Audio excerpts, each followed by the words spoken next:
Hey buddies, welcome to movie Malayali. നമ്മൾ ഇന്ന് guess who I am എന്ന സീരീസിന്റെ 14ാമത്തെ എപ്പിസോഡാണ് കാണാൻ പോകുന്നത്. എപ്പിസോഡിന്റെ തുടക്കത്തിലാണെങ്കിൽ ഷെന്നും കണ്ണാടി ചെറുക്കനും കൂടി സോങ്ങിനെ മുകളിൽ കൊണ്ടുവന്നിരിക്കുകയാണ്. അവിടെ നോക്കുമ്പോൾ തന്നെ അറിയാം വെള്ളമാണെങ്കിൽ ഇവര് പ്ലാൻ ചെയ്തിട്ട് തന്നെയാണ് പൊട്ടിച്ചതെന്ന്.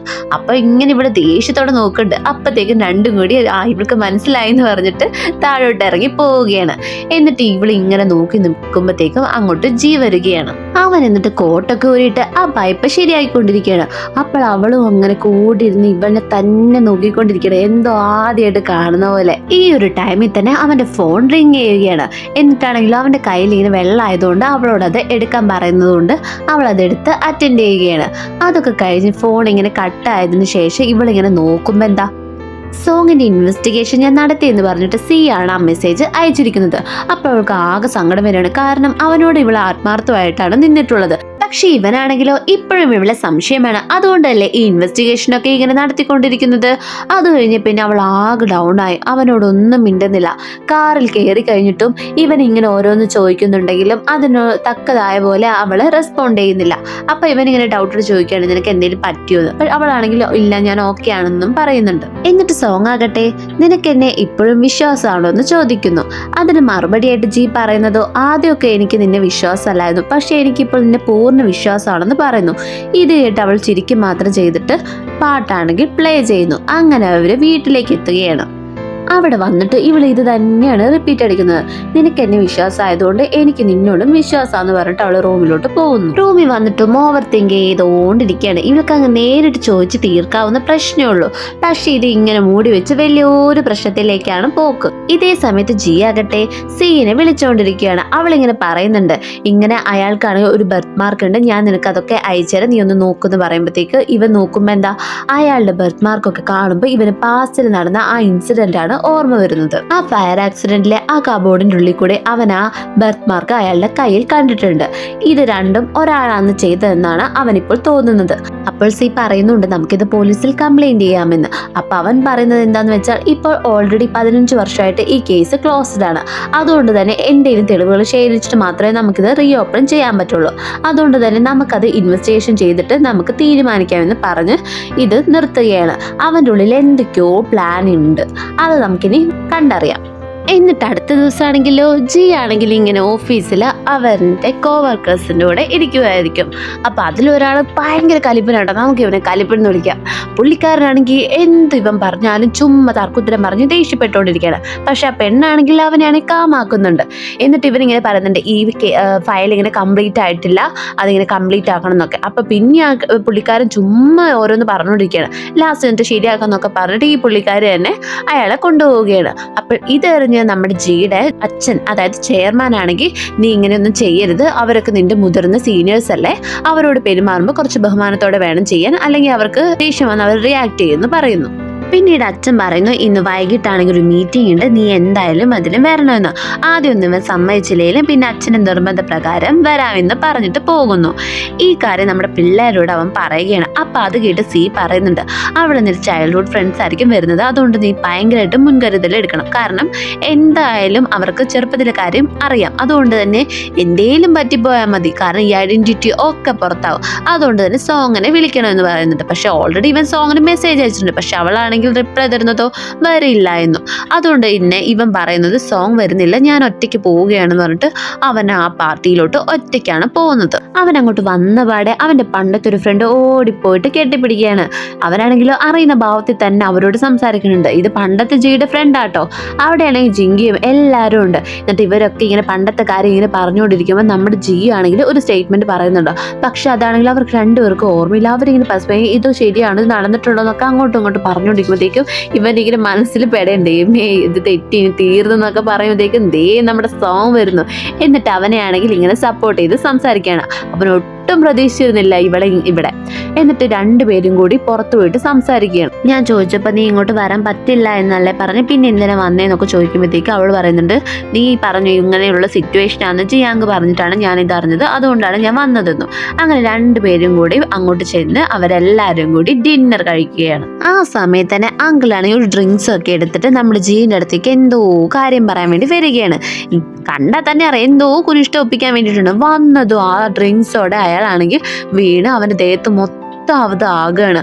എന്നിട്ട് സ്നേഹത്തോടെ കോട്ടൊക്കെ ഊരുന്നുണ്ട്. എന്നിട്ട് നൈസായിട്ട് അവനെ ബനിയം പൊക്കി കയ്യിലോട്ട് നോക്കുകയാണ്. അപ്പൊ എന്നാ അവിടെ ഒരു മാർക്കില്ല. അപ്പൊ ഇയാൾ ഇങ്ങനെ ചോദിക്കുകയാണ്, നിനക്ക് ഇങ്ങനെ ചെറുപ്പത്തിലെ ഒരു മാർക്ക് ഉണ്ടായിരുന്നല്ലോ, അതിപ്പോ കാണുന്നില്ലല്ലോ എന്നൊക്കെ. അവനിങ്ങനെ ഭയപ്പെടുന്ന പോലെ നമുക്ക് തോന്നും. പക്ഷേ ആണെങ്കിലോ അവൻ അങ്ങ് എഴുന്നേറ്റ് നിന്ന് പറയും, അതെന്താ നിങ്ങൾക്ക് ഇപ്പോഴും എന്നെ സംശയമാണോ? ഇത്രയും നാളായിട്ട് മനസ്സിലായില്ലേ? അപ്പൊ മാമനൊന്നും പറയാത്തതുകൊണ്ടാണെങ്കിൽ അവൻ നേരെ അച്ഛനോട് തന്നെയാണ് ചോദിക്കുന്നത്. അപ്പൊ അച്ഛനും പറയും, നിനക്ക് ഇങ്ങനെ ചെറുപ്പത്തിൽ ഒരു മാർക്ക് ഉണ്ടായിരുന്നല്ലോ, അതിപ്പോ കാണാനില്ലല്ലോ ഇന്ന്. എന്നിട്ട് അവൻ പറയും, നിങ്ങളെല്ലാവരും വിചാരിക്കുന്ന പോലെ അത് ഈ കയ്യിലല്ല, എൻ്റെ ഇടത്തെ കയ്യിലാന്ന് പറഞ്ഞിട്ട് കാണിച്ചു കൊടുക്കുകയാണ്.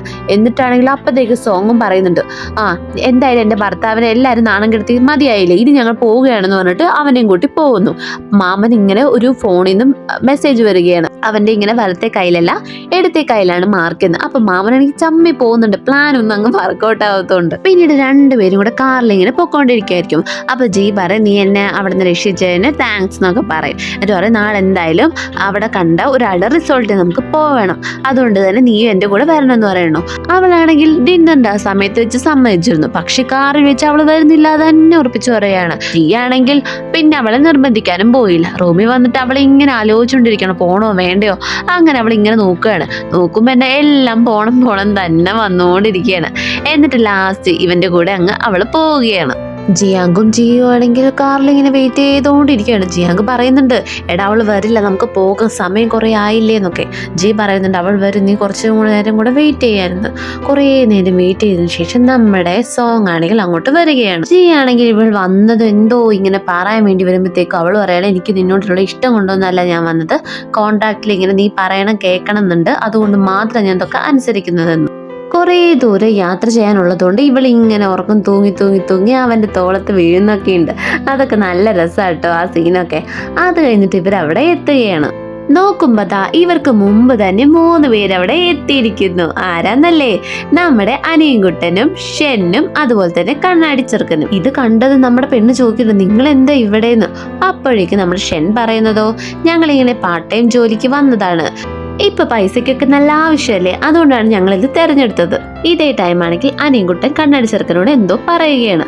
അപ്പത്തേക്ക് അവൻ ഒരു ലെറ്റർ എടുത്തിട്ട് ഇവനെ കുറിച്ച് ഇങ്ങനെ പൊക്കി അടിച്ചോണ്ടിരിക്കുകയാണ്.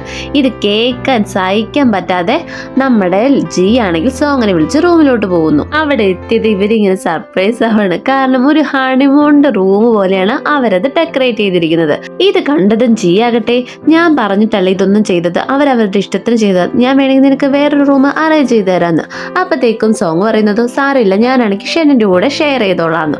ഈ ടൈം തന്നെ അനിയൻകുട്ടൻ വരികയാണ്. എവിടെ പോയാലും ഇടില്ല എന്ന മട്ടില് അവൻ വന്നതും പറയാണ്, സോങ് നീ വിഷമിക്കേണ്ട, എനിക്ക് മനസ്സിലാകും നിങ്ങളുടെ ഇപ്പൊ അവസ്ഥ, നിങ്ങൾക്ക് 2 പേർക്ക് ഇപ്പൊ ഈ റൂമിൽ കിടക്കാൻ പറ്റത്തില്ല, സാരില്ല, ഞാൻ അതിനുവേണ്ടി സാക്രിഫൈസ് ചെയ്യാതെ. നമ്മളൊക്കെ വിചാരിക്കും ഇവന്റെ കൂടെ സോങ് കിടക്കാനായിരിക്കുന്നു, പക്ഷെ അതല്ല, ജിയുടെ കൂടെ അവൻ കിടക്കാന്നാണ് പറയുന്നത്. ഇത് കേട്ട സോങ് ആകട്ടെ, നീ എന്തേലും കാണിക്കുന്ന മട്ടിലാണെങ്കിൽ മിണ്ടാതെ തന്നെ അവിടെ നിന്ന് പോവുകയാണ്. അനിയൻകുട്ടൻ അപ്പൊ തന്നെ ആ ബെഡിലോട്ട് ചാടി ഉരുണ്ട് മറിഞ്ഞ് കളിക്കുകയാണ്. ആ സമയത്ത് തന്നെ അങ്ങോട്ടൊരു സ്റ്റാഫ് അവിടെ എത്തുകയാണ്. നിങ്ങൾ ബിസി ആണെങ്കിൽ ഞാൻ പോവാ എന്ന് പറയുന്നുണ്ട്. അയാൾ എന്താ തെറ്റിദ്ധരിച്ചു പോയി. അപ്പത്തേക്കും ജി പറയും, ഞാനും നിന്റെ കൂടെ വരാന്ന് പറഞ്ഞിട്ട് അങ്ങോട്ട് ചെല്ലുകയാണ്. അതിന്റെ പുറകെ തന്നെ അനിയൻകുട്ടനും പോവുകയാണ്. അങ്ങനെ അവർ 3 പേരും കൂടി അവിടുത്തെ സ്ഥലങ്ങളൊക്കെ കണ്ടിങ്ങനെ നടക്കുകയാണ്. ജി ആണെങ്കിൽ ഈ റിസോർട്ടിൽ താമസിക്കാൻ മാത്രമല്ല വന്നിരിക്കുന്നത്, അവനാണെങ്കിൽ ബിസിനസ് സംബന്ധമായ ഒരു കാര്യത്തിനും കൂടിയാണ്. ഇവിടുത്തെ ഓരോ കുറ്റവും കുറവും എല്ലാം അവൻ പറഞ്ഞു കൊടുക്കുന്നുണ്ട് ആ സ്റ്റാഫിന്. അതിനുശേഷം 3 പേരും കൂടി ഒരു വണ്ടിയിൽ നമ്മൾ ഈ ക്ലൈംബിംഗ് ഒക്കെ ചെയ്യുന്ന പോലത്തെ ഒരു സ്ഥലത്ത് പോവുകയാണ്. അവിടെ എത്തിയതും ജി പറയുന്നുണ്ട്, ഇങ്ങനെ സേഫ്റ്റി ഒന്നും ഇല്ലാതെ നിങ്ങൾക്ക് ഇത് പ്രവർത്തിക്കാൻ പറ്റില്ല എന്നൊക്കെ. അപ്പോഴാണെങ്കിലോ നമ്മുടെ അനിയൻകുട്ടൻ അതിനെതിരായിട്ട് കുറേ പറയുന്നുണ്ട് കേട്ടോ. ഇവരത് മൈൻഡ് ചെയ്യുന്നില്ല. എന്നിട്ട് അനിയൻകുട്ടനാണെങ്കിൽ ഒരു ട്രിക്ക് എടുക്കുകയാണ്, നമുക്ക് എന്തായാലും ഒരു മത്സരം വെക്കാം, നീയാണ് അതിൽ ജയിക്കുന്നതെങ്കിൽ ഞാൻ ഇവിടെ വിട്ട് പോവാം, പിന്നെ നിങ്ങൾക്ക് ഇവിടെ എൻജോയ് ചെയ്യാലോ എന്ന്. പക്ഷെ ഇവനാണെങ്കിൽ അതൊന്നും മൈൻഡ് ചെയ്യാതെ തിരിഞ്ഞു നടന്നു പോവാണ്, ഞാനൊന്നും ഇല്ല എന്നൊരു മട്ടില്ല. അപ്പത്തേക്ക് സോങ്ങും പിള്ളേരും കൂടെ വേറൊരു വണ്ടിയിൽ വരികയാണ്. ഇവിടെ കണ്ടത് ഇവനാണെങ്കിൽ അവന്റെ തീരുമാനം മാറ്റുകയാണ്. കാരണം ഇവൻ പോയാൽ മാത്രമാണ് അവർക്ക് അവിടെ സ്വസ്ഥമായിട്ട് കഴിയാൻ പറ്റുള്ളൂ. ഇതും പറഞ്ഞ് ഇവര് 2 പേരും അങ്ങോട്ട് വലിഞ്ഞു കയറുകയാണ്.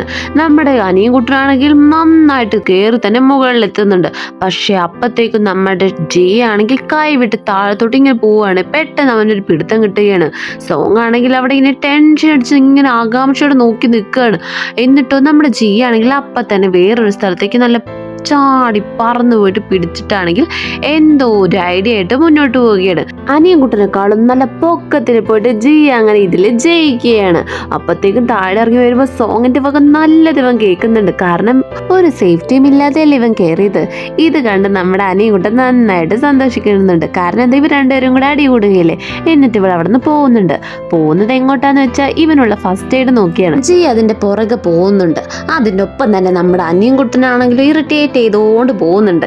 എന്നിട്ട് ഇവൻ ഇങ്ങനെ ബെറ്റിന്റെ കാര്യമൊക്കെ പറയുന്നത് നമ്മുടെ സോങ് കേൾക്കുന്നുണ്ട്. എന്നിട്ട് അവളാണെങ്കിൽ എല്ലാം അറിയും. എന്നിട്ട് പറയും, നീ എന്തിനാ ഇങ്ങനെയൊക്കെ ചെയ്യുന്നത്, നിനക്ക് എന്തെങ്കിലും പറ്റിപ്പോയാൽ ഞാൻ എന്ത് ചെയ്യും എന്നൊക്കെ പറഞ്ഞിട്ട് ഇവളിങ്ങനെ സങ്കടം പറയുന്നുണ്ട്. എന്നിട്ട് ഇവളിങ്ങനെ ചോദിക്കുന്നു, നിനക്ക് എന്നെ വിശ്വാസമല്ലേ, അപ്പം നീ എന്താ ഇങ്ങനെയൊക്കെ പറയുന്നത്, നിനക്ക് ഈയിടെയായിട്ട് എന്തൊക്കെയോ മാറ്റം സംഭവിച്ചിട്ടുണ്ട്, എന്താ പറയുന്നു. അപ്പോഴാണ് ഇവള് ഉള്ള കാര്യം പറയുന്നത്. ഇത് കേട്ട് അവൻ പറയുന്നുണ്ട്, നീ ഇങ്ങനെയൊന്നും വിചാരിക്കരുത്, നിന്റെ അമ്മേനെ കുറിച്ച് അന്വേഷിക്കാൻ വേണ്ടിയാണ് ഞാൻ ഇതൊക്കെ ചെയ്തത്. കാരണം നിന്റെ അമ്മയുടെ ആ ഇൻസിഡന്റിന്റെ ഡേറ്റും ആ ഫയർ ആക്സിഡന്റും ഒരേ സമയത്താണ് നടന്നിരിക്കുന്നത്. അതുകൊണ്ട് എനിക്ക് ഡൗട്ട് തോന്നിയിട്ടാണ് അത് ഇൻവെസ്റ്റിഗേഷൻ ചെയ്യാൻ പറഞ്ഞത്, അല്ലാതെ നിന്നെ കുറിച്ചല്ല. നീ ഇങ്ങനെ തെറ്റിദ്ധരിക്കേണ്ട ആവശ്യമൊന്നും ഇല്ലാന്ന്. അപ്പൊ അവൾ പറയുന്നുണ്ട്, നമ്മളിപ്പോൾ പാർട്ട്നേഴ്സാണ്, അതുകൊണ്ട് നമ്മൾ പരസ്പരം എല്ലാം ഷെയർ ചെയ്യണമെന്ന്. അപ്പൊ അവൻ പറയുന്നുണ്ട്, ഇത് കുറച്ച് ഡേഞ്ചർ ആയിട്ടുള്ളതാണ്, അതുകൊണ്ടാണ് ഞാൻ നിന്നോട് പറയാത്തത്. എന്നിട്ട് സോറിയൊക്കെ പറഞ്ഞ് ഇവർ പണ്ടത്തെ പോലെ പിന്നെയും കൂട്ടാവുകയാണ്. ഇനി അമ്മയുടെ കേസ് ഇവർ കണ്ടുപിടിക്കുമോ, ഇനി അടുത്ത എന്തൊക്കെയാണ് നടക്കാൻ പോകുന്നതെന്നൊക്കെ നമുക്കിനി അടുത്ത എപ്പിസോഡിൽ കാണാം. നമ്മുടെ കൂട്ടുകാരെല്ലാവരും വീഡിയോ സബ്സ്ക്രൈബും കൂടെ ചെയ്യണം. Okay, by.